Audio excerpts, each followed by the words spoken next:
Hey guys, welcome back to our channel. তো পুজো দেখে বুঝতে পারছো এটা হচ্ছে সরস্বতী পুজোর দিন ছিল। আগের দিন দেখতে পেলে যে আমি মায়ের সাথে গিয়ে ঠাকুর কিনে এনেছি, সব গুছিয়েছি নিজের হাতে। দেন ঠাকুরমশাই খুঁজতে মানে বলেছিলাম, তারপরে সে আসতে পারেনি। তো খুঁজতে বেরিয়েছিল বাবা মা দুজনেই, কিন্তু কোনো ঠাকুরমশাই পাইনি। লাস্টে আমি বললাম ছাড়ো, বাদ দাও, সরস্বতী ঠাকুর নিজেরাই আমরা পুজো দিয়ে নেবো। দিয়ে আমরা পুজো দিয়ে নিয়েছিলাম নিজেরাই। তো আমার দুটো বন্ধু এসেছিল, মানে শিক্ষা আর পূর্বাশা, তোমরা আই থিঙ্ক ওদেরকে চেনো ভালো করে, আগের ব্লগগুলো যদি দেখে থাকো। তো ওরা একটু বেলা করে এসেছিলো, দিয়ে আমরা লাঞ্চ করে নিয়েছি। দেন আমরা অনেকক্ষণ উনো খেলেছি, প্রায় একটা বেলা। দেন ওরা তাড়াতাড়ি খেয়ে দিয়ে বেরিয়ে যায়, কারণ ওদেরকে আবার সেই টালিগঞ্জ যেতে হবে।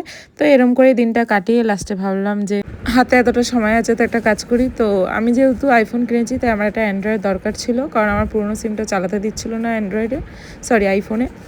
তো আমি মইনির পুরনো ফোনটা নিয়ে নিই, আর মইনিকে একটা নতুন ফোন কিনে দিই, আর সেটাই আমরা কিনতে গেছিলাম। আর দেখো ফোনের কালারটা কি সুন্দর। ফোনের একটা ভায়োলেট কালারও ছিল, বাট আমার কেন জানি না এই ব্লুটা বেশি ভালো লাগছিলো।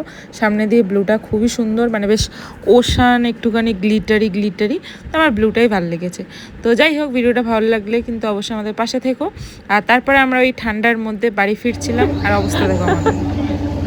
ঠান্ডার মধ্যে আমার পাটা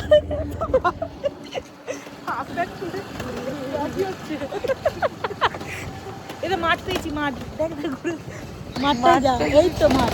মাঠে কি এইটা মাঠ না, পুকুর। যা ঠান্ডায় কাঁপতে কাঁপতে